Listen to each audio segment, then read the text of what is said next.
सवाल ये नहीं है कि दुनिया तुम्हें क्या बनाती है, सवाल ये है कि तुम दुनिया को क्या बनाते हो।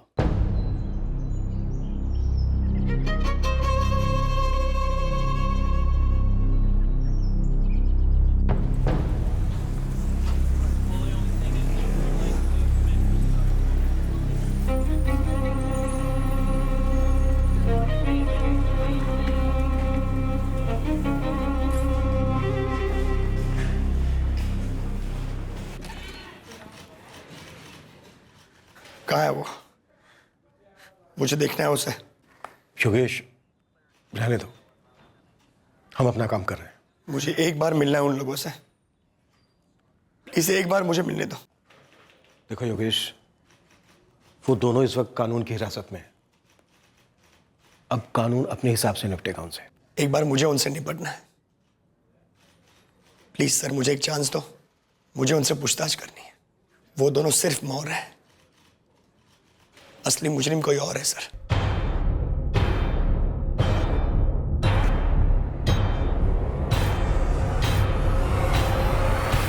हम इस मामले की तह तक जाएंगे। जो लोग भी इसमें शामिल हैं, सब तक लिए जाएंगे। रंजीत और किशोर के अलावा एक तीसरा नाम भी सामने आया है। कौन है वो? एक टीम गई है उसे उठाने। नाम क्या उसका? ये हम अभी नहीं बता सकते। पहले हम उस तीसरे से पूछताछ करेंगे, उसके बाद बता पाएंगे। आप जब उसकी पूछताछ करेंगे मुझे भी वहां पे रहना है। ये नहीं हो सकता। मैं तुम्हारा आक्रोश समझ सकता हूं, लेकिन हमें हमारा काम हमारे तरीके से करने दो। योगेश, खुद से कुछ करने की सोचना भी मत। फैमिली है तुम्हारी, फैमिली के बारे में सोचना। इस वक्त उन्हें तुम्हारी सबसे ज्यादा जरूरत है।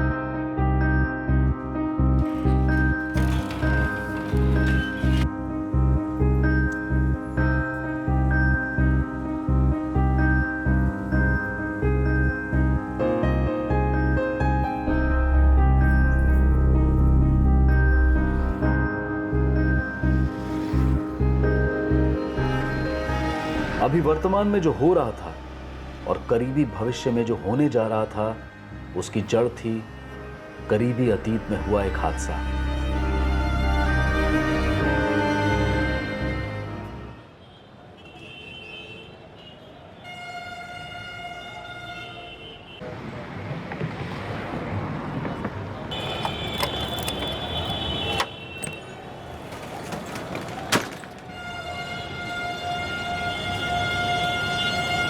मंदिर पे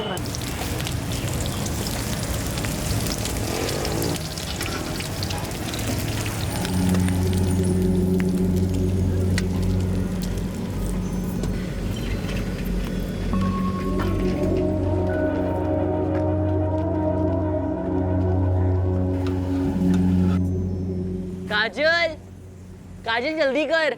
हाँ आई भैया।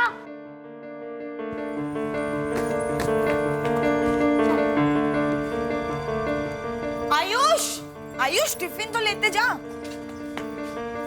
संभाल संभाल के। Bye mummy. Bye mummy. Bye. संभाल के जाना और साथ में रहना। हाँ। हाँ।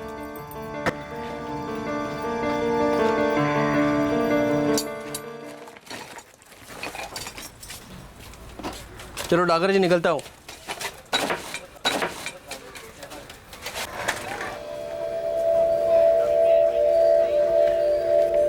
क्या बात है रंजीत, बड़ी सस्पेंस वाली नज़र से घूरे जा रहे हो हमको। एक काम है, करेगा? साथ में करना है, अच्छे पैसे मिलेंगे। मैं ठहरा प्लम्बर और तू ठहरा भजिया तलने वाला। इसमें तो मुझे कोई पैसे नज़र नहीं आ रहे। तू कौन से काम की बात कर रहा है? है एक काम, कीमत अच्छी है लेकिन थोड़ा टेंशन वाला है। बोल, होएगा तेरे से? तू काम तो बोल। और है कौन जो हमें इतनी कीमत देगा? कितने पैसे मिले थे? सब दोनों को लाख लाख मिलने वाला था। 10-10 हज़ार एडवांस भी दिया था और 90-90 हज़ार जो बाकी था वो बाद में मिलना था। किसके बाद में? काम के बाद में साहब। तो 1-1 लाख रुपए के लिए तुम लोगों ने ये काम किया। 460। अरे मंजित जी, पैसे तो लेके जाइए। ये दवाई है कैसे लेनी है मतलब? चाचा, खाना खाया आपने? हाँ खा लिया। ठीक है, तो ये इसमें से एक गोली अभी खाइए आप, ठीक है?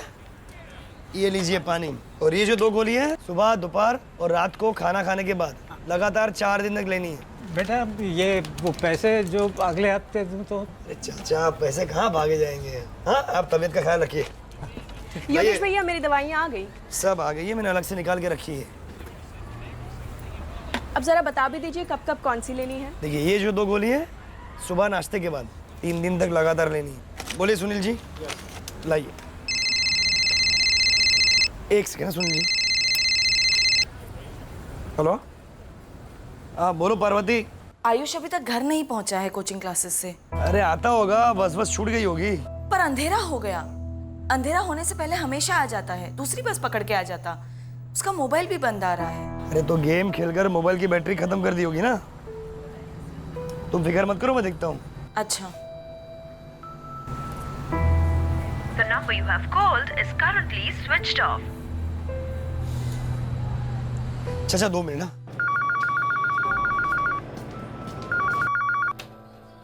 PT coaching classes? मैडम, मैं आयुष तिवारी का फादर बात कर रहा हूँ। जी बोलिए सर। आयुष की क्लास अब तक चालू है क्या? नहीं तो 9th स्टैंडर्ड की सारी क्लासेस खत्म हो चुकी हैं और सारे बच्चे घर जा चुके हैं। अभी तो सिर्फ 10th स्टैंडर्ड की क्लासेस ही चल रही हैं। जी ठीक है।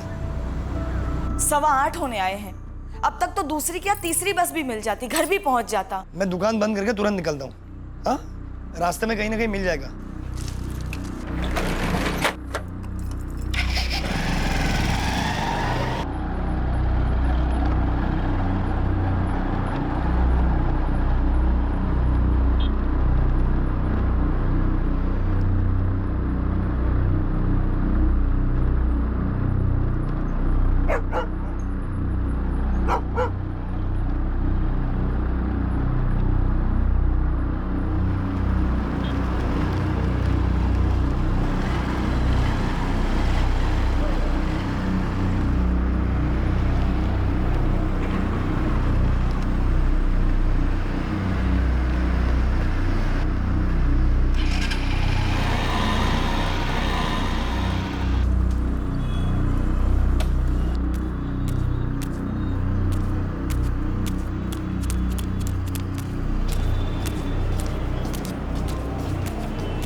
ये देखिए योगेश जी, 3:35 पे एंट्री पंच हुई आयुष की। और फिर ये देखिए 6:05 पर एग्जिट पंच हुई है। 2 क्लासेस थी आज। पहली क्लास 3:45 से शुरू हुई थी, जो करीब 4:45 बजे खत्म हुई, और दूसरी क्लास 4:55 से करीब 6 बजे तक चली थी। पता नहीं फिर क्यों वो घर पर लौटा नहीं अब तक। मोबाइल भी बंद आ रहा है उसका। हो सकता है किसी फ्रेंड के यहाँ चला गया हो। नहीं पार्वती, स्कूल के दोस्त नहीं, ट्यूशन क्लासेस के दोस्त, जिसके घर पे आयुष जा सकता है। वहाँ चेक किए? हाँ किया ना। 2 दोस्त हैं, अमित और रूपेश। दोनों से बात हुई। अमित और आयुष तो एक ही बस में घर आते हैं। तो क्या बोला अमित? उसने कहा आयुष आज बस स्टैंड तक आया ही नहीं। तो कहाँ गया होगा? उसने बताया नहीं अंकल। हम बस क्लास से निकले और मैं बस स्टॉप की तरफ चला गया। कल का ज्योमेट्री टेस्ट प्रिपेयर हो गया? नहीं यार, मेरा हो गया। घर पे आके करना पड़ेगा। चल बाय बाय, मैं जाता हूँ। चल बाय। तुमने पूछा नहीं आयुष को कि कहाँ जा रहे हो? तुम दोनों रोज साथ में आते जाते हो ना? नहीं अंकल, हमेशा हम साथ में नहीं लौटते।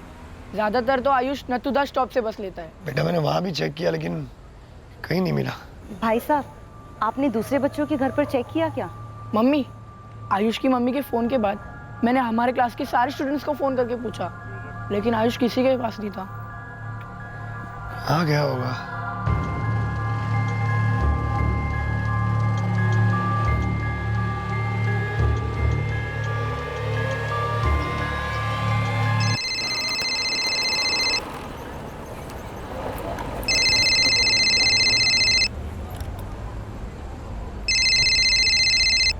आयुष कहाँ हो बेटा तुम? 9:30 बज गए बेटा।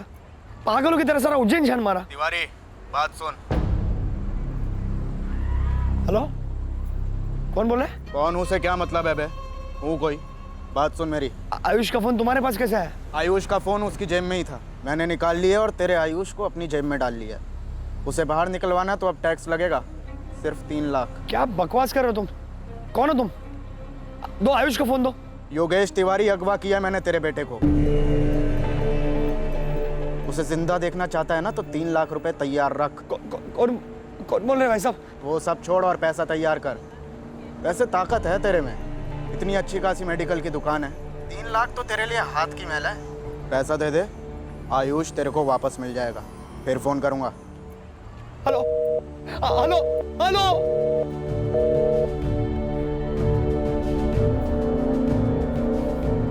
The number you have called is currently switched off.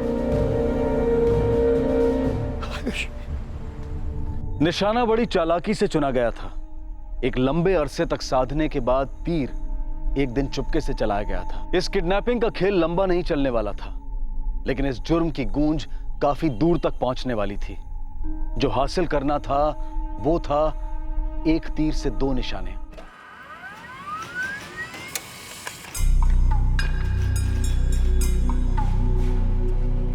Sir, जब फिरौती का कॉल आया तब आयुष के सेलफोन की लोकेशन नालखेड़ा थी। नालखेड़ा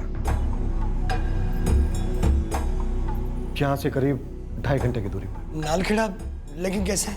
आयुष की फोटो मिली योगेश? नहीं सर, मैं मेरी वाइफ को फोन करके बोलता हूँ फोटो भेजने के लिए। गुड, उनको बोलो अभी भेजें। नालखेड़ा पुलिस से कांटेक्ट करो। फोन की लोकेशन नालखेड़ा है, इसका मतलब जरूरी नहीं है कि विक्टिम भी नालखेड़ा में हो। एक से ज्यादा किडनैपर हो सकते हैं। हो सकता है किडनैपर घूम घूम के हमें कॉल कर रहा हो गुमराह करने के लिए। फोटो? फोटो क्यों चाहिए उसकी? आयुष कहाँ है? सब समझाऊंगा लेकिन बाद में। अभी मुझे आयुष की फोटो चाहिए, जल्दी। नहीं, पहले आप बताइए मुझे क्यों चाहिए फोटो? क्या हुआ है? पार्वती, आयुष को किसी ने किडनैप कर लिया। हिम्मत रखना प्लीज पार्वती। मैं कुछ नहीं होगा, आयुष को कुछ नहीं होगा। मैं अभी पुलिस स्टेशन में ही हूँ। मुझे जल्दी आयुष की फोटो भेजो प्लीज। मम्मी क्या हुआ? काजल, पापा को जल्दी से आयुष भैया की एक फोटो मैसेज कर। जल्दी से भेज एक फोटो। आयुष को अगर कोचिंग क्लास के बाहर से उठाया जाता तो उसने शोर जरूर मचाया होता, लेकिन उसने शोर नहीं मचाया। जी मतलब किडनैपर कोई जान पहचान वाला हो सकता है जिसके कहने पर आयुष बड़ी आसानी से उसके साथ चला गया हो। तुम्हें किसी पर शक है योगेश? नहीं सर, शक तो किसी पर नहीं है सर, लेकिन ये कैसे हो सकता है सर? रोज ट्यूशन क्लासेस के बाद म्युनिसिपल बस लेकर आयुष घर आता है अपने आप से। सर, आयुष की फोटो 2 मिनट में फैक्स होगी। तब तक आप नाकाबंदी बढ़ा दो। पूरी संभावना है कि बच्चा किसी व्हीकल में। उसकी लास्ट सेलफोन लोकेशन नालखेड़ा बता रहा है। सारे होटल्स, लॉजेस सारे वीराने, हर जगह चेक करो। बच्चे की उम्र 14 साल है। 14 साल का लड़का अगवा किया गया है। नाम Ayush Tiwari. Sky blue T shirt और नीली जीन्स पहना हुआ था। रिपीट, उम्र 14 साल, स्काई ब्लू टी शर्ट और नीली जीन्स पहना हुआ था।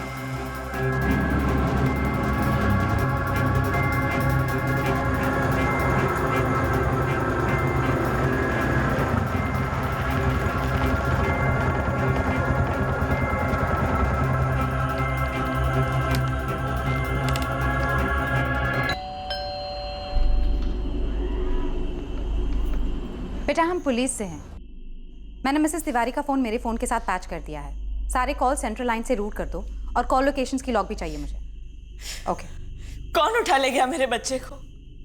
किसने किया है ये सब? पार्वती जी, फिलहाल हमें बस इतना पता है कि आपका बेटा अगवा हुआ है और फिरौती की मांग हुई है। हमें ये नहीं मालूम कि वो लोग कौन हैं, लेकिन इतना मालूम है कि आपके बेटे को आपके पास लौटाएंगे। कब? जल्दी। वो लोग कभी भी आपके फ़ोन पे कॉल कर सकते हैं, क्योंकि आयुष के साथ साथ आयुष का मोबाइल फ़ोन भी है उनके पास।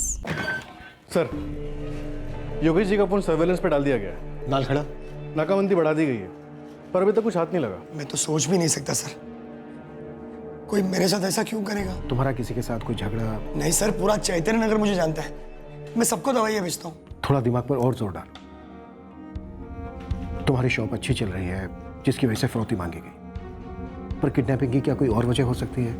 मतलब किसी एम्प्लॉय के साथ कोई झगड़ा? नहीं सर, छोटी सी दुकान है मेरी, मैं अकेले ही धंधा संभालता हूँ, कोई हेल्पर भी नहीं मेरे पास। जैसा कि किडनैपर ने बोला वो फिरौती के लिए तुम्हारा फोन करेगा। हमने तुम्हारे फोन के साथ साथ तुम्हारी वाइफ का फोन भी सर्विलेंस पर डाल दिया है।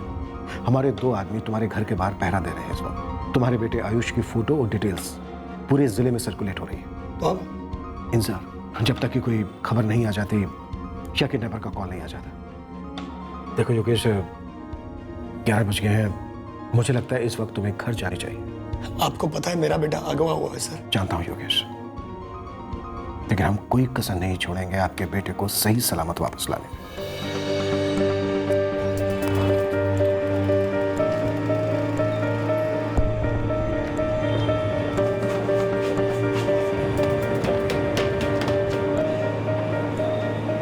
सर इस इलाके में कोई सीसीटीवी है नहीं वैसे, पर हाँ मेरी क्लासेस के अंदर और बाहर दोनों जगह आप चाहें तो वो दिखा सकता हूँ आपको। दिखाइए। 12 बज गए सर, अभी तक कोई कॉल नहीं आया।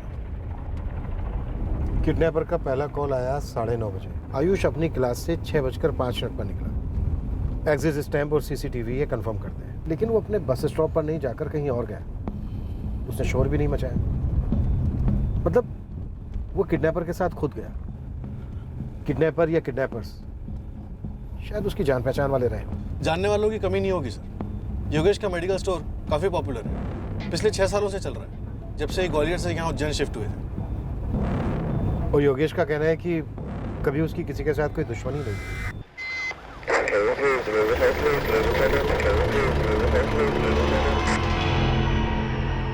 सर, शहर से बाहर जाने वाले हर रास्ते पर नाकाबंदी की है। हमारी पेट्रोल टीम भी गश्त पे है और उन सभी के पास आयुष की तस्वीर और डिटेल्स भी मौजूद है। प्रेशर बनाए रखो जगत। एक से ज़्यादा किडनैपर्स हो सकते हैं। हो सकता है नालखेड़ा से रैंसम कॉल हमें गुमराह करने के लिए जा रहे हैं। बच्चा शायद अभी भी उज्जैन में ही है।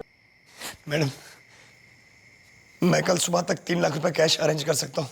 मैं दे दूंगा पैसे और ले आऊंगा मेरे बेटे को वापस। खत्म करते ये सब। योगेश जी, खत्म तो तब करेंगे ना जब किडनैपर का कॉल आएगा। आप मुझे एक बात बताइए, कौन कौन ये जानता है कि इतनी शॉर्ट नोटिस में आप 3 लाख रुपए इकट्ठा कर सकते हैं? मुझे कुछ नहीं पता मैडम, कौन कौन मेरे बारे में ये सब जानता है और कौन मेरे बेटे को अगवा कर सकता है।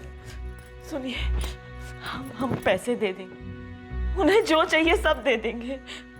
बस मेरा बेटा वापस चाहिए प्लीज। पार्वती जी, हमारी भी यही कोशिश है कि आपके बेटे को आपके पास जल्द से जल्द सही सलामत लौटा दें।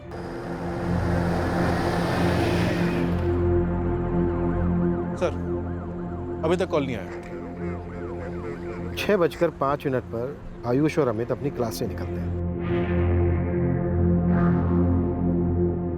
और उसके बाद लड़का गायब। पीडी कोचिंग क्लासेस के एरिया में उस वक्त काफी ट्रैफिक होता है, भीड़ भाड़ होती है। इतनी भीड़ में आयुष को किडनैप करना नामुमकिन लगता है। आयुष जरूर किसी जान पहचान वाले के साथ गया होगा। 14 साल के लड़के ने भरोसा किया उस पर। उसी के फोन से रैंसम का कॉल किया गया सर। ये कॉल मुझे परेशान कर रहा है राकेश। क्या ये कॉल वाकई में जेन्युइन कॉल था फिरौती के लिए, या फिर कोई गेम है? और अभी तक कोई दूसरा कॉल भी नहीं आया। एग्जैक्टली। आखिर ये किडनैपर चाहता क्या है?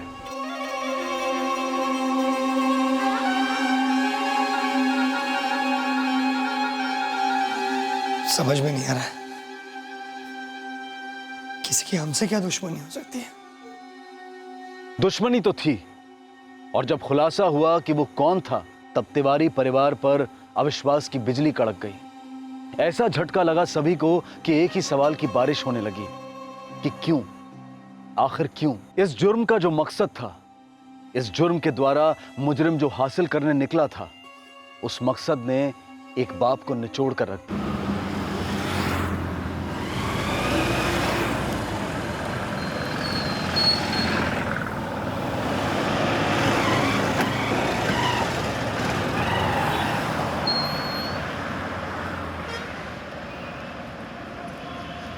योगेश,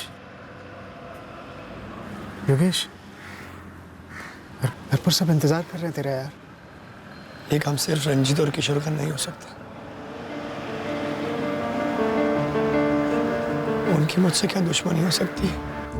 अरे भाई रंजीत, 3 प्लेट पकौड़े पार्सल देना, आलू और प्याज के मिक्स। जी योगेश जी, बस अभी गरम गरम तल देता हूँ।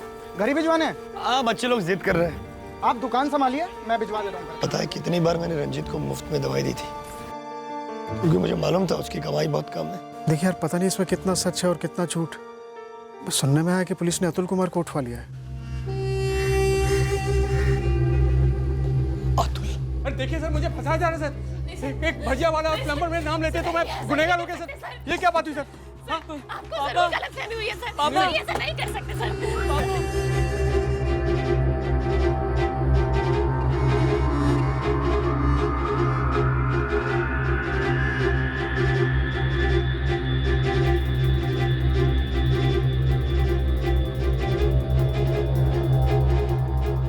साहब ये रंजीत मेरे पास आया था, बोला पैसा मिलेगा, इसीलिए मैं उसके साथ गया।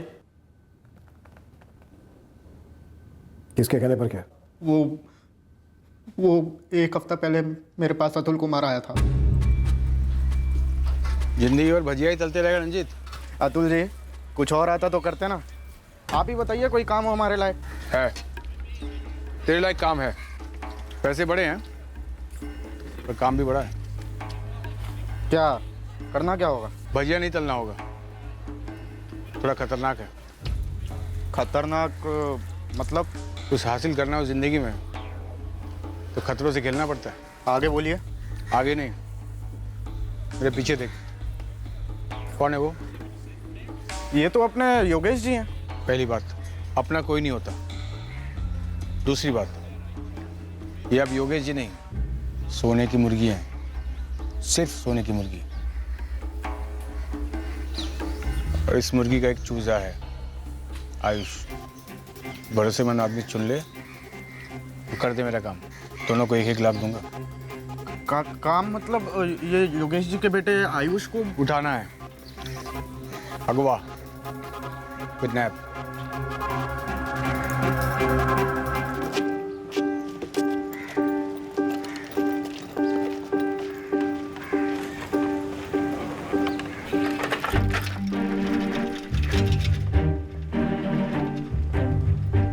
आज पता है बहुत मजा आया। क्यों? दिनेश सर का लेक्चर था ना, हम पेपर्स पर उड़ा के फेंक रहे थे। तो बहुत मारते।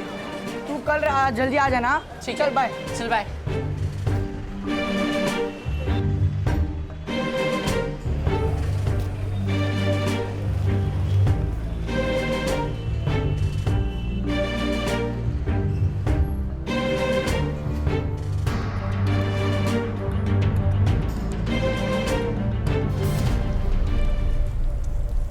स्कूल के रास्ते तो भूल ही जा।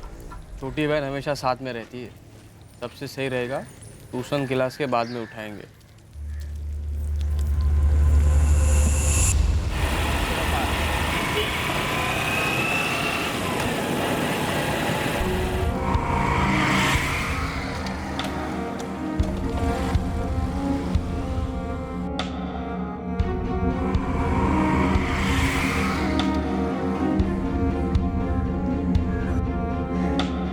करना पड़ेगा। चल बाय बाय, मैं जा। चल बाय।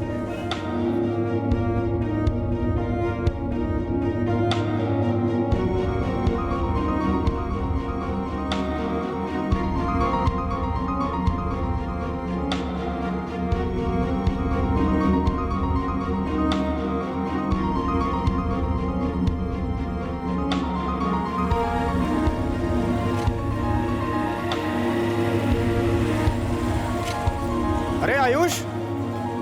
अरे रंजीत भैया आप? हाँ, कहाँ? घर की तरफ जा रहा है क्या?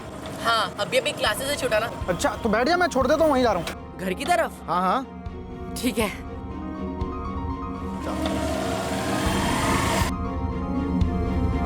अरे किशोर, यहाँ क्या कर रहा तू? और साइकिल की तरह तेरी पंचर हो गई है। तो तेरी अच्छा वहाँ मिल गया, आजा बैठ जा। हाँ। ये बसंती ट्रिपल उठा लेती है। आयुष आगे हो जाए, मेरा दोस्त है।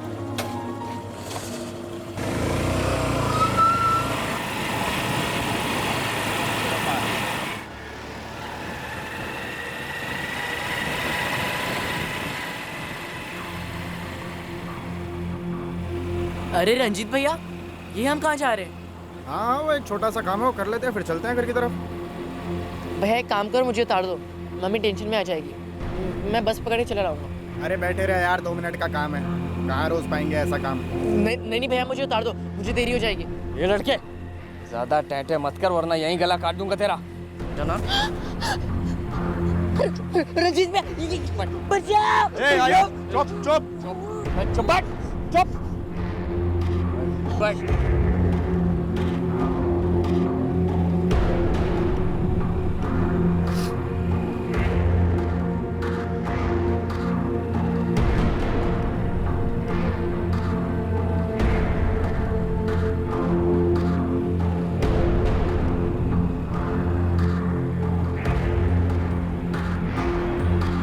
अबे साले, क्या ये है? हीरो बनने की सोचना भी मत, बेकार में मरेगा साले, समझा ना? तो उन्हें जीना भी शुरू नहीं किया बेटे, क्यों बेवक्त बेवजह मरना चाहता है तो बैठा रहे चुपचाप। अपहरण के दिन पूरी कोशिशों के बावजूद पुलिस ये पता नहीं लगा पाई कि आयुष को कहां ले जाया गया था और वो किस हाल में था।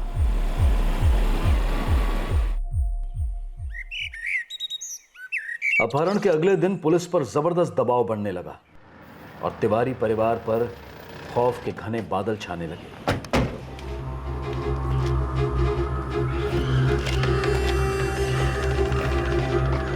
सर, कांस्टेबल चौबे ने कई राउंड्स लगाए पर घर पर नजर रखता हुआ कोई नहीं दिखाई दिया। सर अब बस मैं सीधे बैंक जाता हूँ, पैसे निकलवाता हूँ। पैसे निकाल कर क्या करोगे योगेश? किडनैपर ने अभी तक दूसरा कॉल ही नहीं किया। योगेश जी, पार्वती जी, आप लोग दिमाग पर जोर देकर बताइए कि यहाँ उज्जैन में या फिर ग्वालियर में जहाँ आप लोग पहले रहते थे, वहाँ पे किसी से कोई अनबन, कोई झगड़ा या फिर कोई दुश्मनी? किसी से कोई दुश्मनी नहीं हमारी। ऐसे कैसे किसी पर भी इल्जाम लगा दे हम लोग?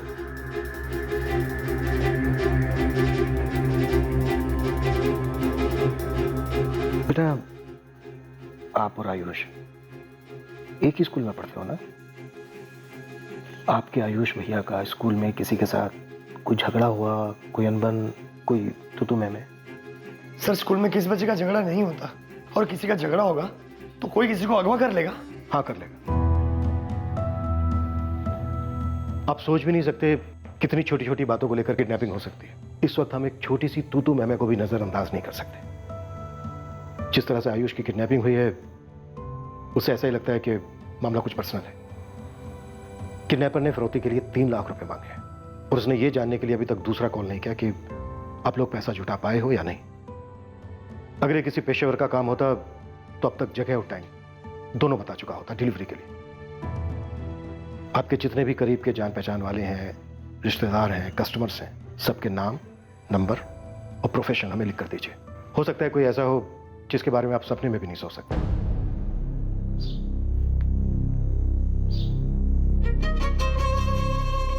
नशक अभी होने वाला था। अपने स्टोर के सामने बंद भजिए के स्टॉल पर नशक तब होने वाला था जब आयुष का पता चलता।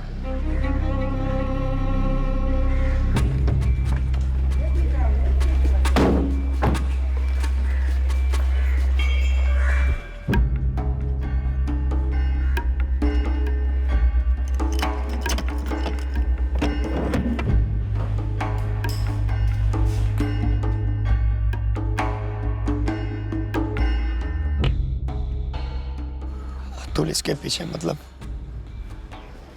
अतुल के पीछे डॉक्टर गोविंद त्रिवेदी। चल घर चलते हैं यार, वो काजल और भाभी की हालत खराब है। ये बात मेरी समझ में पहले क्यों नहीं आई? ये था मैं, ये थे दुश्मनी की वजह। किडनैपर का कॉल आया? नहीं सर, अभी तक तो नहीं। योगेश के सारे कॉल रिकॉर्ड्स मैंने चेक किए लेकिन कुछ बन नहीं रहा सर। आयुष के फोन रिकॉर्ड्स? सर आयुष के सारे कॉल्स उसके दोस्तों या फिर उसके माँ बाप को किए गए। राकेश, कुछ सीरियस गड़बड़ है। सर मैंने खबरियों को काम पे लगा दिया। योगेश का कोई ऐसा एंगल जो हमसे छुपा रह गया हो, और हिस्ट्री शीटर्स को भी काम पे लगा दिया। कहीं कोई ऐसा किडनैपिंग गैंग जिससे सुपारी मिली हो। सर पूजा इस योगेश तिवारी के मोहल्ले और उसकी दुकान के आसपास के सभी लोगों से पूछताछ कर रही है, ये देखने के लिए शायद कहीं कुछ छुपा रह गया हो या फिर हमें पता ना चला हो। या फिर छुपा रहे हो।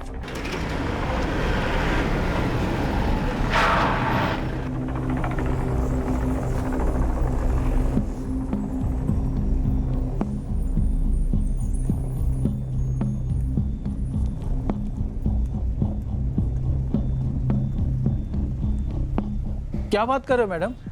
कब हुआ ये? पहले आप बताइए, योगेश तिवारी का किसी के साथ झगड़ा हुआ है? छोटी से छोटी बात कुछ याद आती है आपको? नहीं नहीं मैडम, और अगर ऐसा कुछ हुआ भी हो तो ऐसे बच्चे के साथ कौन क्यों दुश्मनी निकालेगा?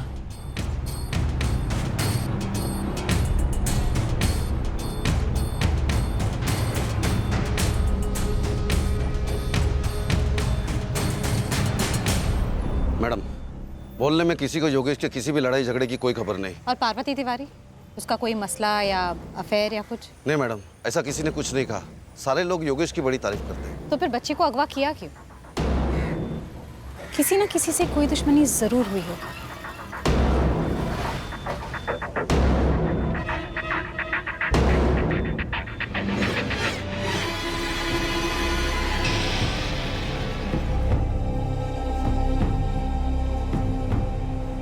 उस समय जब पुलिस इस अपहरण के पीछे कोई मोटिव, कोई मकसद ढूंढ रही थी, तब मकसद ठीक तिवारी परिवार की नाक के नीचे था। गुड मॉर्निंग डॉक्टर साहब। Good morning. पर वो उसके इरादे को सूंघ ही नहीं पा रहे थे। साहब उनके पास क्या सबूत है साहब? मैंने उनको ये सब काम करने के लिए कहा साहब।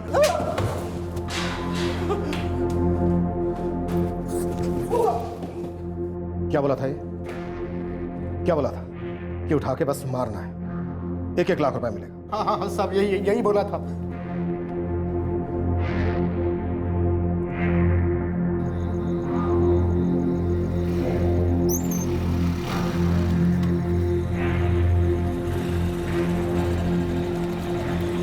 फैसला हो गया कि आयुष को कहाँ से उठाना है। कहाँ से उठाओगे? ट्यूशन क्लास के बाहर से, वही सबसे सही जगह है। कब उठाओगे? कल काम हो जाएगा। ये एडवांस है, काम होने के बाद बाकी पैसे मिल जाएंगे। उठा के फिरौती मांगे ना। फिरौती से मुझे कोई मतलब नहीं है।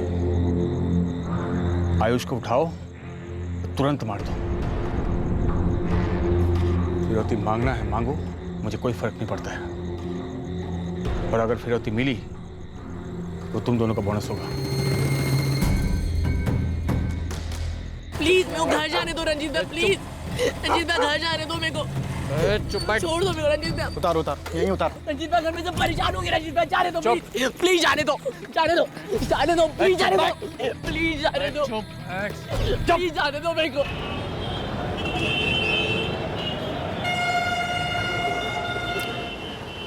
क्या देख रहा है? देख, ये कब मिली तुझे? आज सुबह बाईपास के पास, वो नारायण भाई के खेत के पास जो मैदान है ना, वहां पर।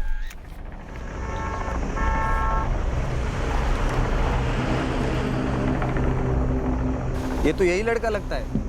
कौन है ये लड़का? उज्जैन का लड़का है। कल रात को चैतन्य नगर थाने से फोटो मिला मेरे को।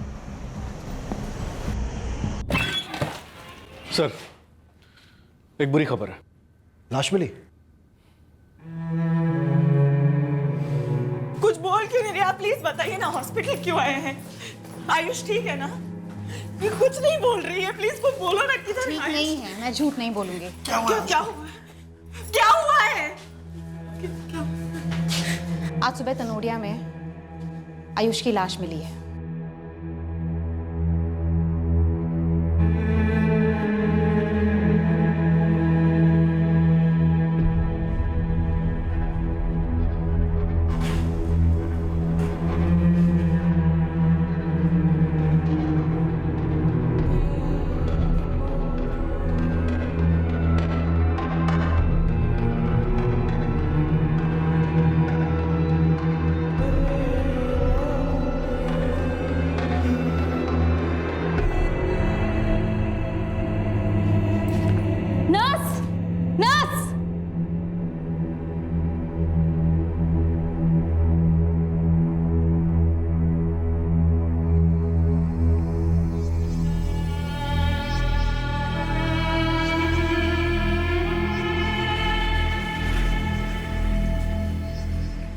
पोस्टमार्टम हो चुका है योगेश।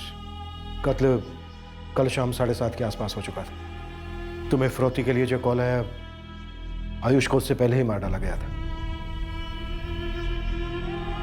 हम पता लगा रहे हैं, वो जो भी है बहुत जल्द हम उसे धर लेंगे।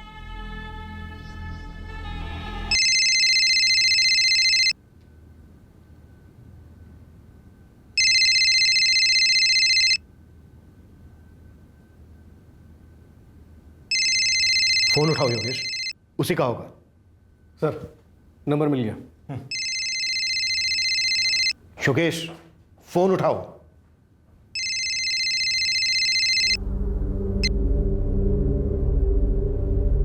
तिवारी, बच्चे को जिंदा देखना है कि नहीं तुझे? जवाब दे बे। कौन बोल रहे हो तुम? मैं जो भी बोल रहा हूँ। तूने 3 लाख तैयार किए कि नहीं? बच्चा जिंदा चाहिए कि नहीं तुझे? हेलो। थोड़ी देर और बात करनी चाहिए थी योगेश।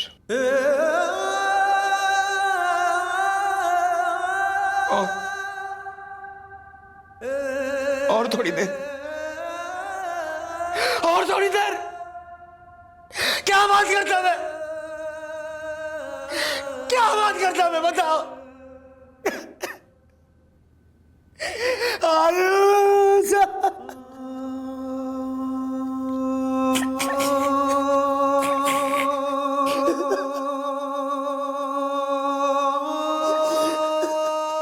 चैतन्य नगर से ही कॉल था, 44467898। सिम कार्ड किसी रंजीत चौहान के नाम का है। फ्रेंड्स, रिलेटिव, कस्टमर्स की जो लिस्ट दी थी योगेश ने, उसमें रंजीत चौहान का नाम है? No sir. रंजीत चौहान को जानते हो?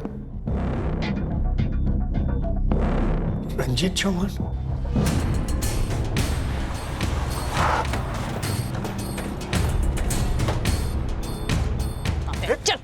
साहब, अरे पर हुआ क्या? अरे कुछ तो बताइए साहब। लेकिन मैंने किया क्या, ये तो बताइए। आप ऐसे उठा के लेके जा रहे हैं साहब।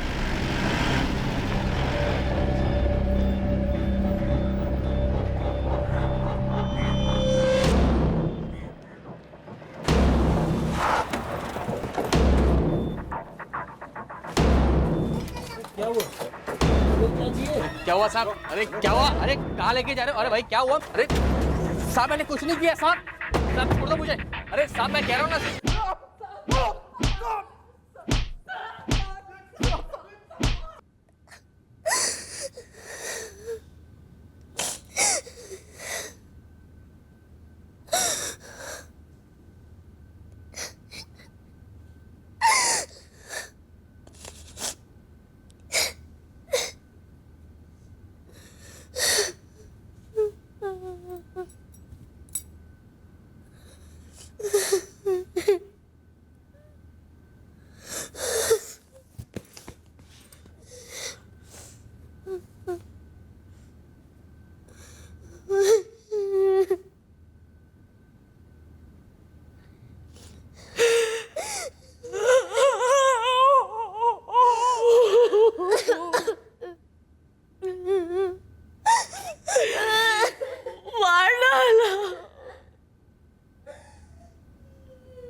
योगेश, अतुल ने ये क्यों किया, अतुल के पीछे कौन है, ये सब पता करने में थोड़ा वक्त लगेगा।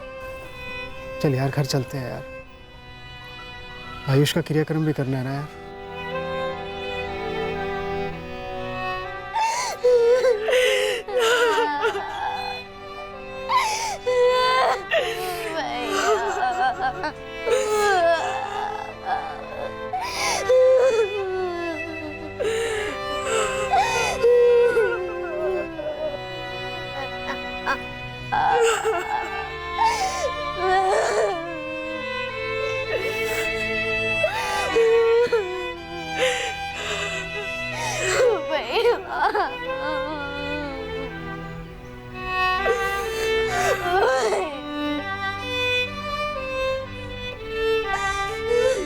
योगेश, आयुष को लेके चले अभी।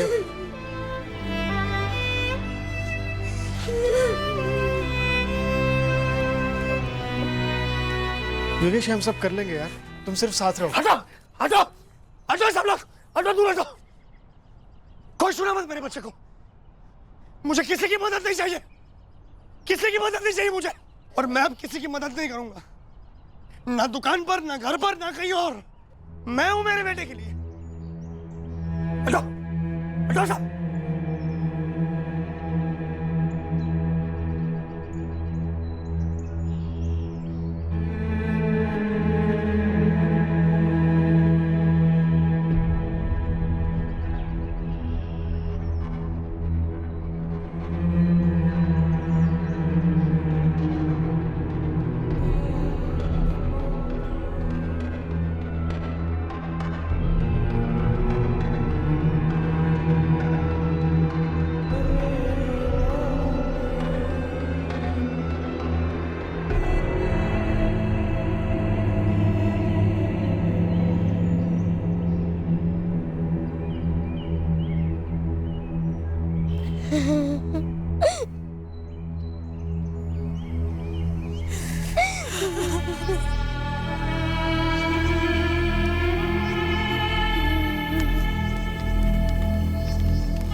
हाँ सर, मैंने ही करवाया। क्यों?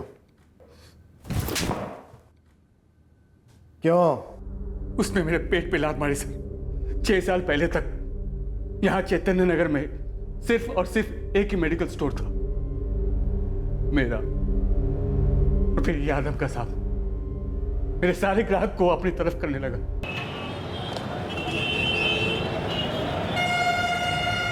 अम्मा जी, ये रही आपकी दवाई, जल्दी से अच्छे हो जाइए, ठीक है? ये दीजिए आपकी। बोलिए राम जी भाई। अरे योगेश भाई, मुझे भी कोई दवाई दे दो। डॉक्टर ने ये दवाई लिख के दी, कुछ फर्क ही नहीं पड़ता। 2 मिनट रुकिए प्लीज। एक एक करके मेरे सारे ग्राहकों को पटा कर रखने लगा सर। खुद दवाई प्रिस्क्राइब करके कभी डॉक्टर बनता तो कभी मुफ्त और उधार पर दवाइयाँ देके बड़ा अच्छा बनता सबकी नजर में। जानबूझकर मेरे धंधे को बर्बाद करने पे तुला हुआ था साहब वो। तो तूने उसके 14 साल के बच्चे को मरवा दिया। और मेरा बच्चा भूखा मरता साहब। वो मेरा बिजनेस बर्बाद कर चुका था। मैं कर करा के क्या करता था? खून उबलता था मेरा उसको देखकर।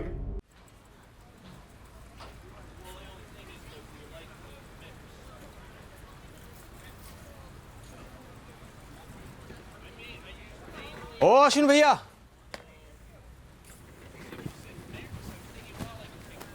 क्या बात है, बहुत मुरझाए हुए लग रहे हो। बहुत तेज बुखार है, डॉक्टर के यहाँ से आ रहा। दिखाइए पर्ची दिखाइए। अरे नहीं, रहने तो मैं योगेश के यहाँ से दवा ले लूँगा। ये क्या बात कर दी आपने? हाँ, इतने साल से मेरे से दवाई ले रहे हो, ये अचानक योगेश से क्यों? हाँ, अरे दवाई भी वही है, दाम भी वही है। आइए चलिए। बात यह है कि मैं योगेश की दुकान से उधार लेता हूँ और वो भी दवा लेने के बाद में छोटी छोटी किश्तों में चुका देता हूँ। इसमें कौन सी बड़ी बात है? अरे हमसे उधार ले लो, हम भी उधार दे देंगे। हाँ, अतुल ने इस मोहल्ले में किसी को उधार नहीं दिया है और आपको देगा। चलिए आइए आइए आइए आइए। जिद कर रहे हैं। आइए आइए। इसमें कौन सी बड़ी बात है, दवाई हम देते हैं आपको। सुनिए सुनिए ना, वो अतुल भाई साहब देखिए हमारे ग्राहक को अपनी तरफ खींच के लेके जाने की कोशिश कर रहे हैं।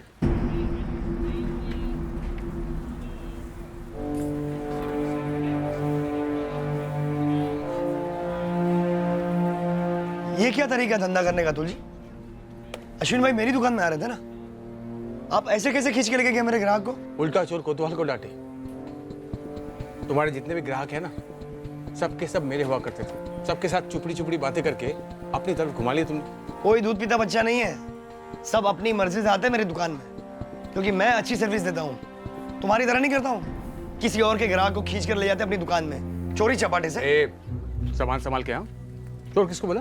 तो यहाँ चैतन्य नगर में सब कायदे से चल रहा था। ये कायदा है? यही कायदा है। वो डॉक्टर त्रिवेदी के वहाँ लोग जाते थे, फिर मेरे यहाँ आके दवाई खरीदते थे, जैसे दुनिया भर में होता है। पर तुम तो खुद डॉक्टर बने बैठे हो, खुद दवाई प्रिस्क्राइब करते हो। डॉक्टर त्रिवेदी भी खफा है तुमसे, उनके सारे पेशेंट तुमने अपनी तरफ कर लिए हो। वो तो हम शराफत दिखा रहे, कुछ कर नहीं रहे। अरे हम कुछ कर नहीं रहे तो इसका मतलब ये समझो मत कि हम कुछ कर नहीं सकते। हमारे इलाके में घुस के हमारे ही धंधा चौपट कर रहे हो तुम।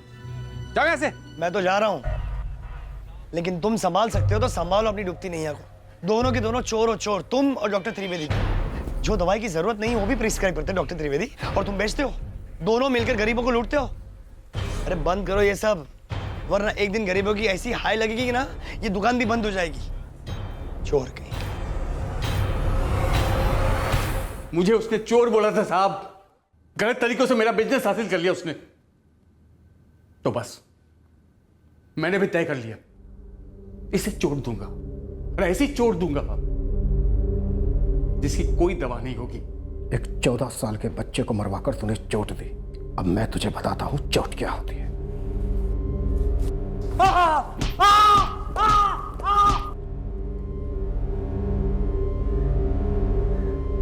इतनी नफरत? हाँ योगेश, इतनी नफरत। अरे तुम मेरा गला काट देता। मेरा आयुष ने उसका क्या बिगाड़ा था? कितना अच्छा था मेरा आयुष, पढ़ना चाहता था, डॉक्टर बनना चाहता था। मेरा और पार्वती का सब कुछ था आयुष, हमारी आंखों का तारा था वो। तभी तो योगेश, तभी तो।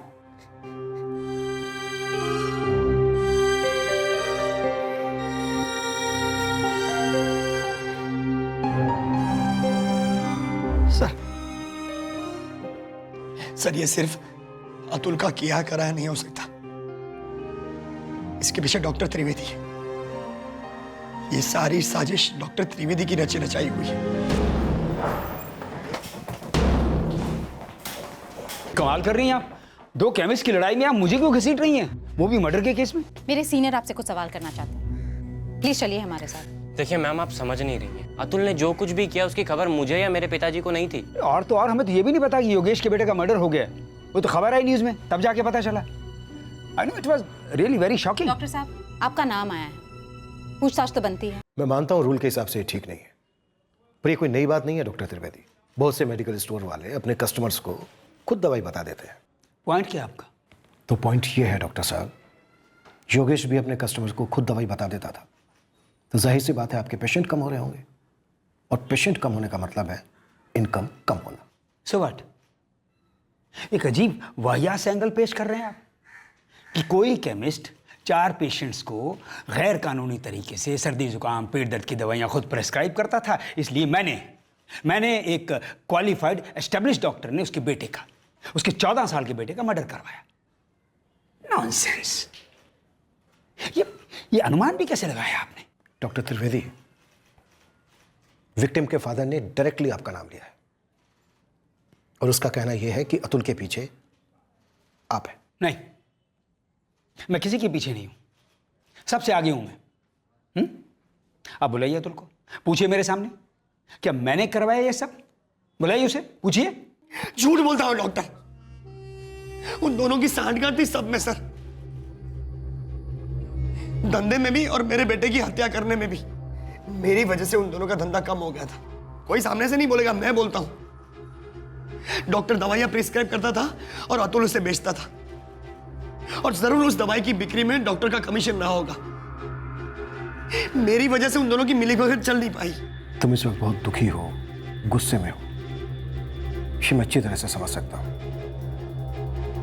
लेकिन ऐसे जोश में आकर हम किसी पर झूठा इल्जाम नहीं लगा सकते। मैं आपको बोलता हूं सर, मुझे पक्का यकीन है ये सब डॉक्टर त्रिवेदी का किया कराया है सर। मेरे बेटे का कातिल जितना अतुल है, उससे कई ज्यादा डॉक्टर त्रिवेदी है। खूनी है वो।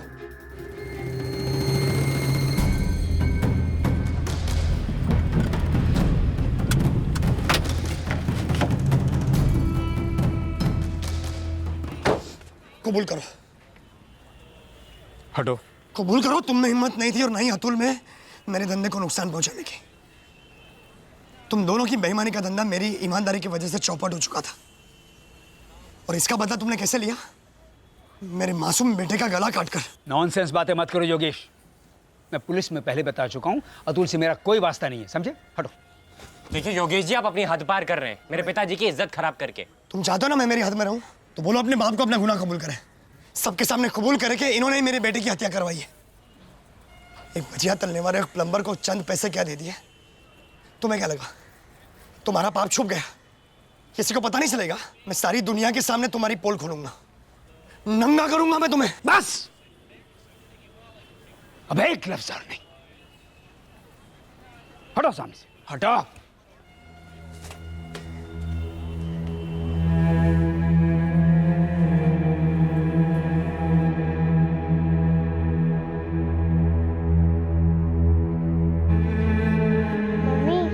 जा रही हूँ। रुको बेटा, संभल के जाना। हाँ काजल बेटा, आज के बाद तुम कभी अकेले नहीं जाओगी।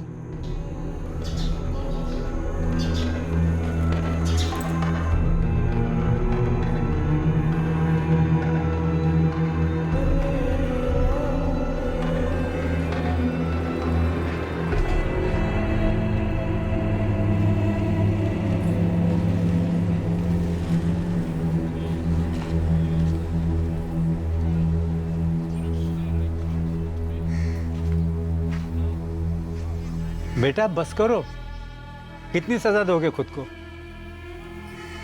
सजा तो उन्होंने मेरे मासूम बच्चे को दी, ताकि मुझे ऐसा घाव लगे जो कभी भरे नहीं। अतुल की दुकान बंद है, तुम दुकान खोल नहीं रहे हो, इलाके के सभी मरीज परेशान हैं, सजा उन सबको मिल रही है ना। कोई जिए या मरे मुझे रत्ती भर फर्क नहीं पड़ता चाचा। मुझे मेरे बेटे के कातिलों को सजा दिलवानी है। अब मेरी जिंदगी का सिर्फ एक ही मकसद है, और ये मकसद तब तक पूरा नहीं होगा जब तक मेरे बेटे के कातिल खुलेआम घूम रहे हैं।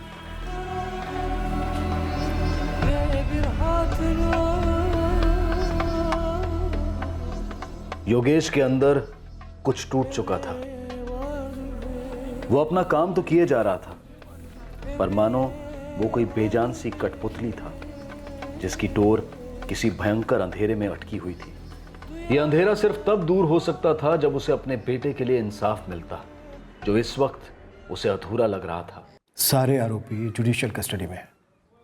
बहुत जल्द हम चार्जशीट फाइल करने वाले हैं। लेकिन मुख्य आरोपी डॉक्टर त्रिवेदी है, जो अभी भी बाहर है। योगेश अतुल से हमने एक बार नहीं, 2 बार नहीं, बल्कि दर्जनों बार पूछताछ की है। डॉक्टर त्रिवेदी को भी 4 से 6 दफा हमने बुलाया है पूछताछ के लिए, लेकिन डॉक्टर त्रिवेदी के खिलाफ हमें कोई सबूत नहीं मिला। मुझे खुद अतुल से पूछताछ करनी है। कानून तुम्हें इस बात की इजाजत नहीं दे सकता। कानून को अपना काम करने दो, भरोसा रखो उन पर। योगेश भरोसा नहीं कर पाया, उसका घाव नहीं भर पाया।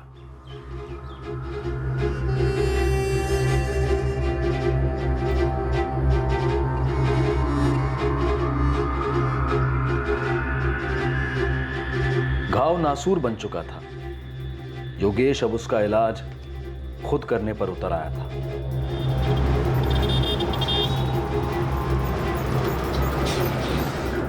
उसके इस नासूर के ज्वालामुखी में उबलते लावा को कोई नहीं देख पाया था, जो फटने की कगार पर था।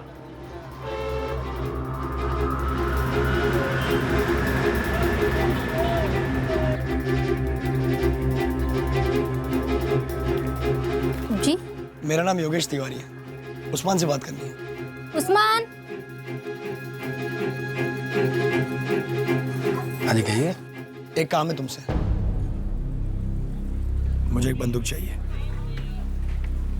मैंने पढ़ा तुम्हारे बारे में अखबार में, तुम हथियार बेचते पकड़े गए थे। अभी अभी तुम्हारी जमानत हुई है। मुझे कितनी जल्दी हथियार मिल सकते हैं? हथियार या तो पुलिस वालों के हाथ में होते हैं या फिर क्रिमिनल के, और क्रिमिनल तो तुम कहीं से लगते नहीं हो, तो फिर तुम्हें हथियार क्यों चाहिए? बंदूक की जो भी कीमत है तुम्हें मिल जाएगी।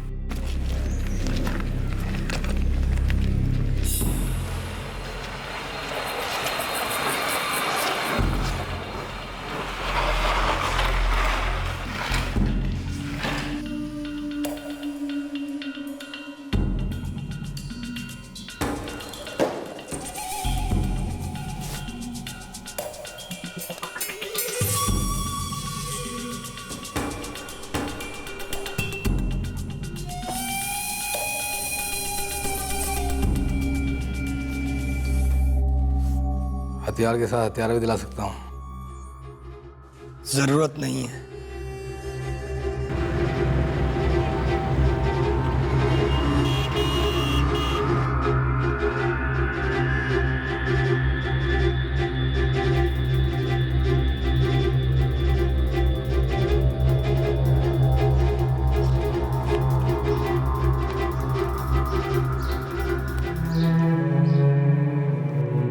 पापा, अब स्कूल जाने का बिल्कुल भी मन नहीं करता। पहले भैया आते थे ना मेरे साथ।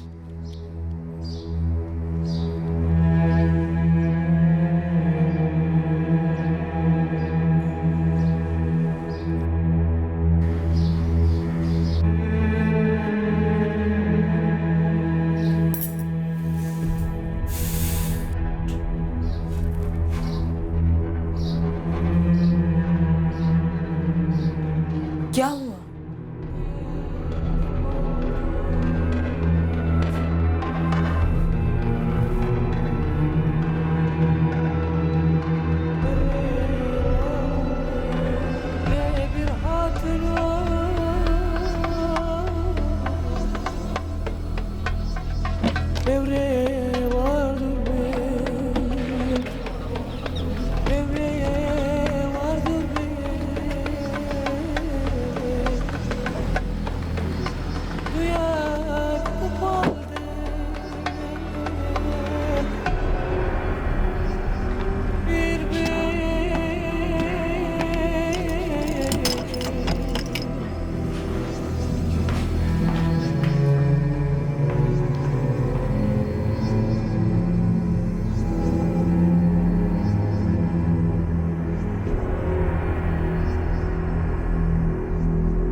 डॉक्टर गोविंद त्रिवेदी का लड़का मनोज, डेड ऑन अराइवल, 4 गोलियां दागी गई थी।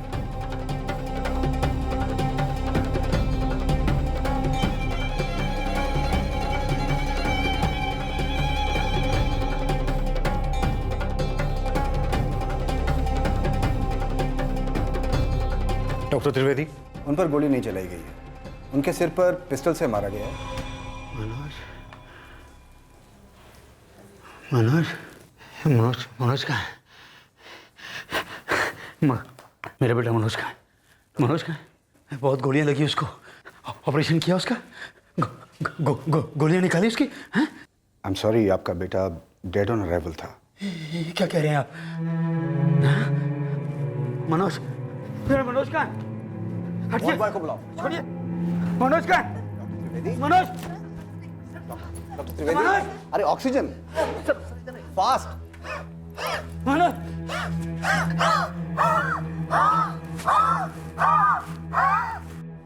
मेरा निशाना सिर्फ मनोज था। तुमने डॉक्टर त्रिवेदी के सर पर भी मारा, गन से मारा। मैंने सिर्फ सर पे मारा क्योंकि मैं चाहता था कि डॉक्टर त्रिवेदी जिंदा रहे और तड़पे मेरी तरह। बेटा खोने का दर्द क्या है आप वो समझेगा।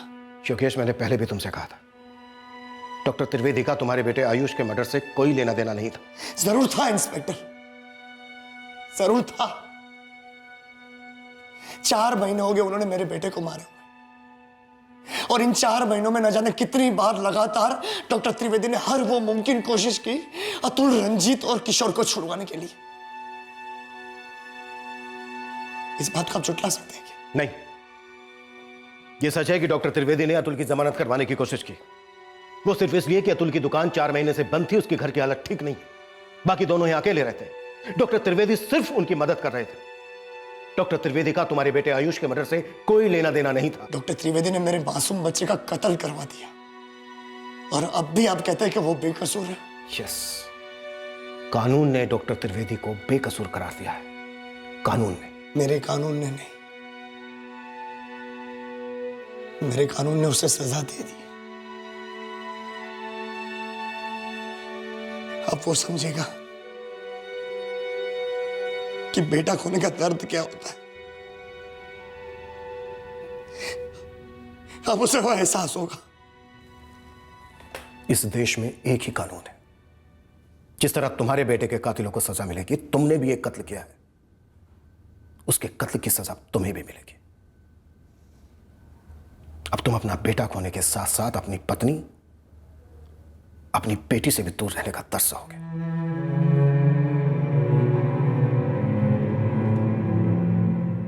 आयुष को खोने का दर्द मैं सहन नहीं कर पाया पार्वती।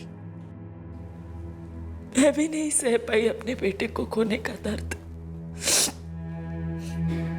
काजल भी नहीं सह पाई अपने भाई को खोने का दर्द। अब मैं अपने पति को खोने का दर्द सहूंगी, और काजल अपने पिता को। अब इस दर्द को मिटाने के लिए हम किसका कत्ल करें?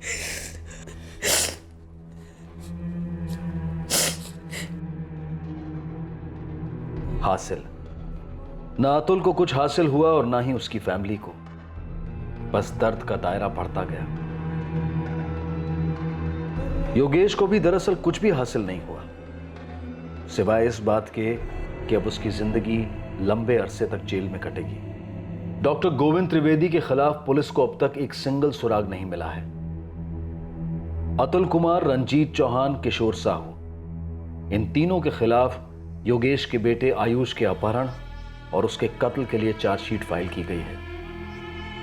दूसरी ओर योगेश के खिलाफ डॉक्टर त्रिवेदी के बेटे मनोज के कत्ल का केस शुरू होने वाला है।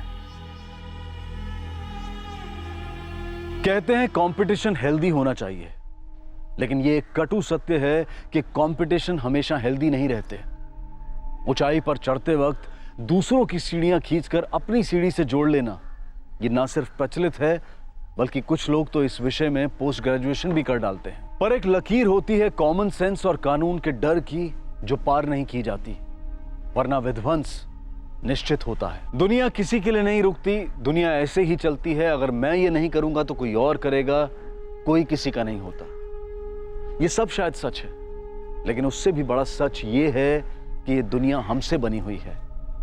हमारे गुण दुनिया के गुण बन जाते हैं। इसलिए अगर हम सब मिलकर यह सोचें कि हम इस कंपटीशन की अंधी रेस में भाग नहीं लेंगे, तो वो फैसला भी पत्थर की लकीर बन सकता है। ईमानदारी, खुददारी और उसूलों से आज तक कोई बर्बाद नहीं हुआ है, पर बेईमानी और छल कपट से भी कुछ हासिल नहीं हुआ है।